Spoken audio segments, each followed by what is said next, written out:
Hello, friends. Roger Royce, corporate and tax partner with Haynes Boone and Palo Alto. Musk v. Altman. I can't help myself. I have to weigh in on this. I got to comment on it. The great thing about Elon Musk, he's just kind of a lawyer's playground of issues that he raises and cases that he gets involved in that we get to analyze and talk about some of the novel and sometimes not so novel issues that are raised. So Musk v. Altman. It's been a while now since we all heard what happened with OpenAI, but on February 29th, Elon Musk filed a lawsuit against Samuel Altman, Greg Brockman, OpenAI Inc., and several other corporations that are affiliated with OpenAI Inc. for breach of contract, fiduciary duty, unfair competition, etc., arising out of basically the change in the organization's direction, we'll say. So let me give you a little bit of background in case you're not up to date on this, but at a high level, because it's a little complicated, OpenAI started, I think 2015 is when it was, 2014, 2015, as a nonprofit with the stated mission to develop artificial intelligence. They call it artificial general intelligence, publicly and not privately. And it was Elon Musk's very strong view, and still is, that AGI, artificial general intelligence, poses a real threat to humanity, because AGI means artificial intelligence that's able to do what humans can do. And once that happens, humans become essentially superfluous, I guess. So it's an existential threat. He said that many times. In fact, in some pretty histrionic terms, likely to destroy every human in the universe, things like that, existential threat, etc. Now, so back in 2015, Elon Musk, along with Brockman, who's named in this lawsuit, along with, I believe it's alleged, along with Altman. In fact, I know it is. They had an agreement. It's a little fuzzy in the complaint as to whether, what it is that made that agreement. But I guess they did have an agreement. Maybe it was verbal, maybe it was emails, etc. But the agreement is that they were going to create a new lab. It would be a nonprofit for the purpose of developing artificial intelligence for the benefit of humanity, not a nonprofit company.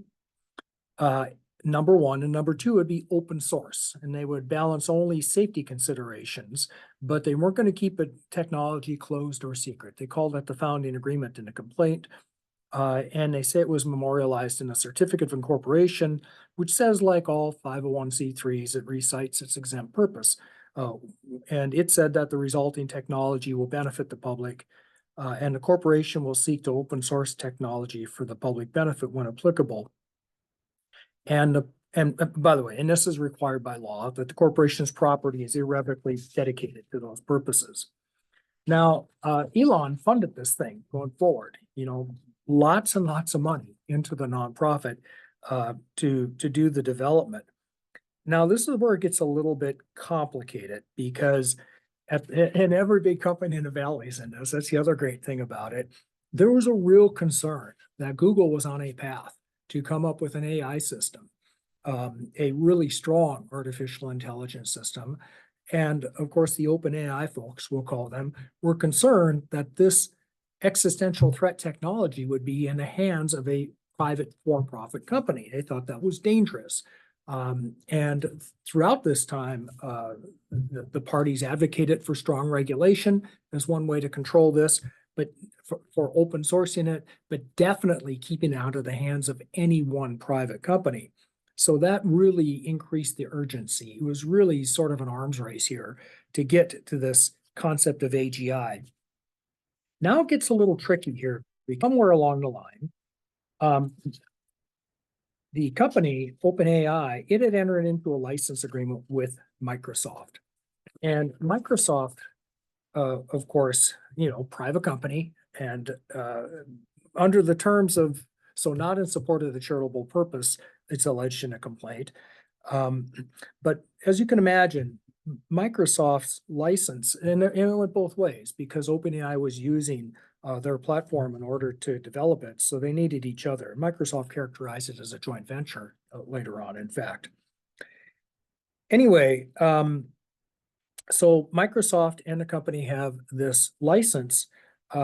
However, the terms of the license were that it only lasted until OpenAI had attained AGI, right? Artificial General Intelligence. At that point, Microsoft would not own that. OpenAI would own that. So it's kind of an odd agreement, but that's what it said. So it's going to become important in a minute here after we get into this. All right, so that's in the background. Microsoft is involved with the for-profit subsidiary that OpenAI had created, and that for-profit subsidiary had entered into an agreement with Microsoft. Now, what happened next? So let's fast forward now, and a lot's happened, as many years, but fast forward now to recent events, where the board of OpenAI, the nonprofit we'll call it, dismisses Sam Altman, fires him along with Brockman, for lots of reasons. It was what they said is that he was not consistently candid in his communications with the board, hindering its ability to exercise its responsibilities. The board no longer has confidence in his ability to continue leading OpenAI. And as I said, Brockman was removed at the same time. As you know, there was sort of an uprising at the company over that. Not only that, Microsoft was the CEO of Microsoft was reportedly furious, according to the complaint, and they said Microsoft should have been consulted before the firing, which I don't know is a little odd because according the complaint says they don't owe duties to Microsoft, so why should they be consulted? Anyway, that's one of the issues that's come up in this. But in any event, as you know, Sam Altman was reinstated to the board and as CEO, and the board was replaced. The complaint says it started off with academics and people with no financial interest, and has been replaced with people who don't really understand the technology as well. That is the allegation. Okay, so interesting. So now Elon Musk says, look, we had an agreement. You're going to use my money to develop this for public purposes. This whole structure has changed. You're using it now to create a for-profit company, and that's for private benefit, and that's not what I signed up for. And secondly, it was really important that we open source this, and you're not doing that anymore either. It's really hard to find out. And although the complaint does mention, plus this deal with Microsoft, it's like the song Tomorrow, they said. It's, OpenAI has to determine when they've achieved AGI, and it's in their financial interest to never reach that point because they need the Microsoft platform to help develop this. Those are all of that's it, high level, super high level. I don't want to get bogged down into detail just yet. What I want to talk about are some of the interesting legal issues that come out of this. But let me go back to a couple more arguments in the complaint. Oh, and by the way, and the relief requested was for an accounting. You always get that. But interestingly, breach of contract.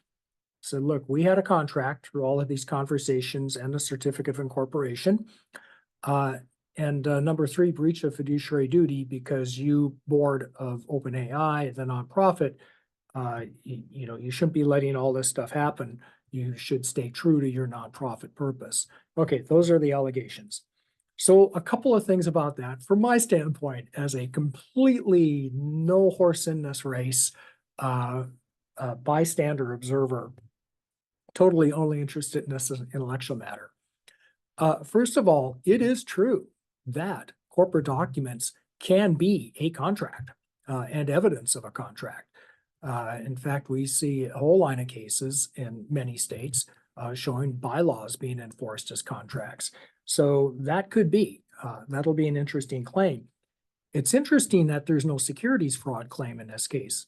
because Elon Musk put a lot of money into this company. Why is there no securities fraud claim? That's what you would expect to see typically. Well, because there are no securities. It was a donation to a nonprofit. And that kind of raises the issues I think you're going to see come up in the answer. And I'm going to cover that in part 2. I'm going to do this in 2 parts. Part 1 is, what does the complaint say? Part 2 is, what can we expect to see in the answer?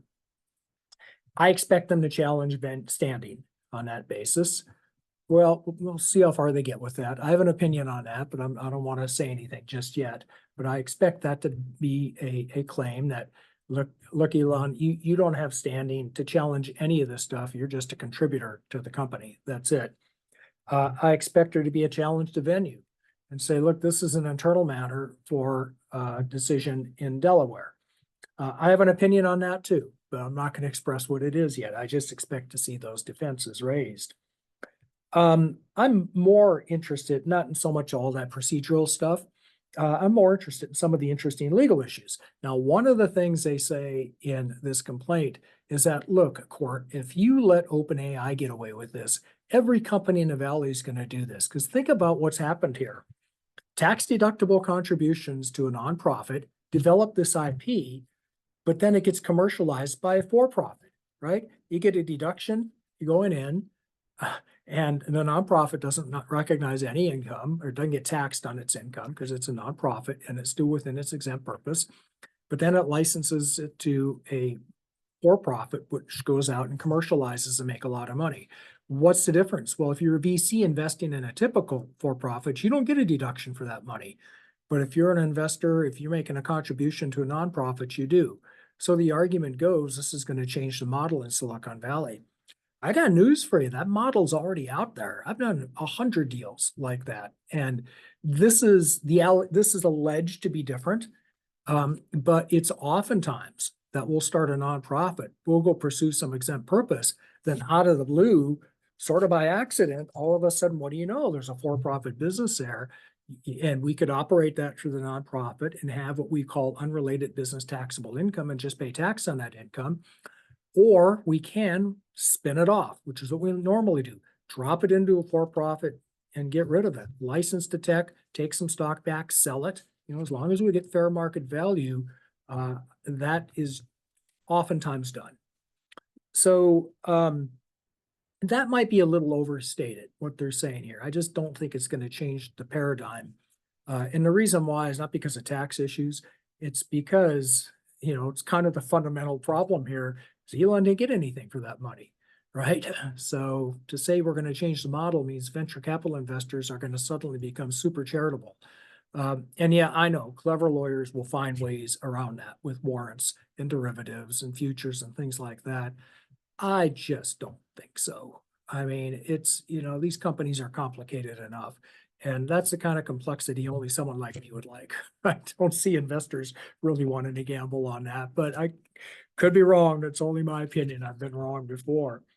The second thing I want to mention about this case that I find kind of interesting is that companies pivot all the time, right? They pivot all the time. You start off on one path and it doesn't work and you switch paths. And I've been on both sides of that argument because sometimes investors say, hey, wait a minute, I invested in widgets, now you're making gadgets. That wasn't our deal. And that claim comes up in the context of a securities fraud claim sometimes. That's hard to prove. More often, it'll have to come up in some sort of fiduciary claim or in some sort of contract claim. And those are the two things Elon has made here. He said, number one, we had a deal and you didn't honor the deal. And that's the claim. Just pure, straight ahead, simple, straightforward breach of contract. We had a contract, you breached it, you took my money, you didn't do what you said you were going to do with it because you went and spun this for-profit off. And then the second thing that is worth mentioning here is not only the breach of contract, is the fiduciary claim. And that one's a little tougher because again, that's where the standing argument comes in. You're not a shareholder. How do you make a fiduciary claim? You're not a creditor. What obligations do they have to you? So, we'll see where that goes. What's different about this in the analogs that I just gave you, though, is that a company pivoting from one for-profit to another, that's sort of foreseeable. You might expect that to happen. Company pivoting from a nonprofit to a for-profit, that's a little more remote, a little more removed. But I'm really interested to see how this case goes, because this is going to make some interesting law on that structure where for-profits spin out, where nonprofits spin out for-profits. Number one, it's going to make some interesting law on who fiduciary obligations are owed to. And I think it's going to make some interesting, let's say, expand on the law of breach of contract in these deals, because we often have founders getting together, agreeing to one thing, and even non-founders. Ever been to a hackathon? I mean, even non-founders, people agreeing to one thing and ending up with another. So I'm looking forward to seeing the answer to this complaint. I hope it doesn't settle out of court. I want to see courts rule on this. I want to see some written opinions. Love to see the appellate opinions. I just think there's going to be some real hay for us to talk about for a while in this case. So this is part one. Join me for part two and we'll talk about the answer. Okay. Thank you, Roger Royce, Haynes Boone, Palo Alto.